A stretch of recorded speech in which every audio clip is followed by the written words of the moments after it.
Hi everyone, this is a short video about proper squat technique to ensure that you are protecting yourself from injury and also using the right muscles and benefiting from the strength gains that you should be getting in your glutes as well as your hamstrings and quads. So one thing you may notice as you go through this is that your range of movement is limited, and that could be because your hips or your ankles are tight. So it may be that then will suggest that there are certain things you need to work on mobility wise in order to get that increased range of movement in your squat.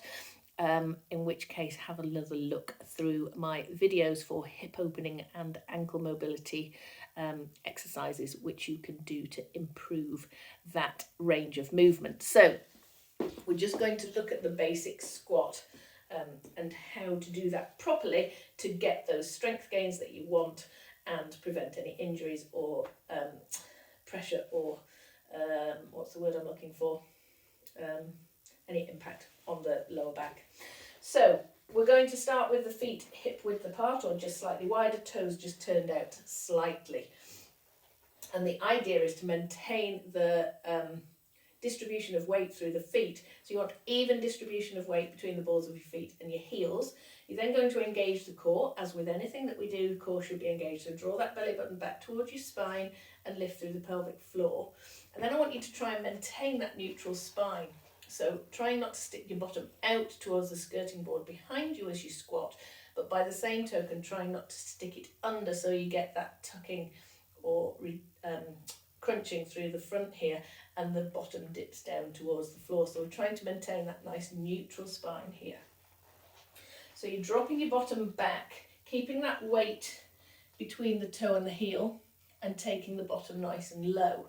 So using that counterbalance of the arms if you like, but not allowing it to roll the shoulders forward and dropping the bottom down nice and low.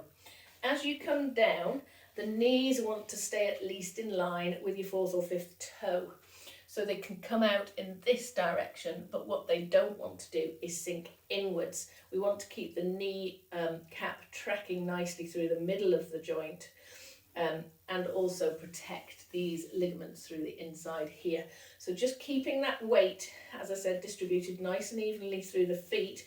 So if you imagine a poster paint footprint, you've got the ball of the foot, the side of the foot and the heel all coloured in, and then your 5 little toes.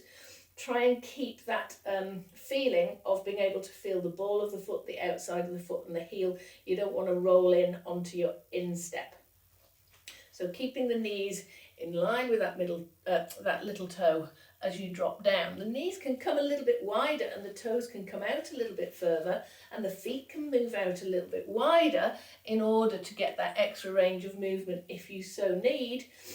But make sure that the knee still stays in line with that outside toe.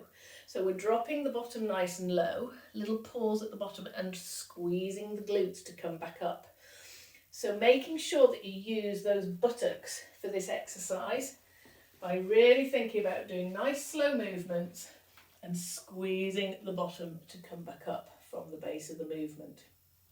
Bottom sinks back, weight stays between the toes and the heels, and up we go. And if you watch my back, it's staying in that nice neutral position. My bottom isn't tucking under at the bottom, but my tailbone isn't shooting out towards the wall behind me.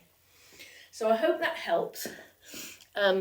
Hopefully that will reduce any pain through the knees that you might be getting, but what you may find is that you can't take your bottom that low, in which case using some mobility exercises to get more movement through the ankles and using some stretching to get some more movement through your hips and being able to open those hips up and stretch the lower back.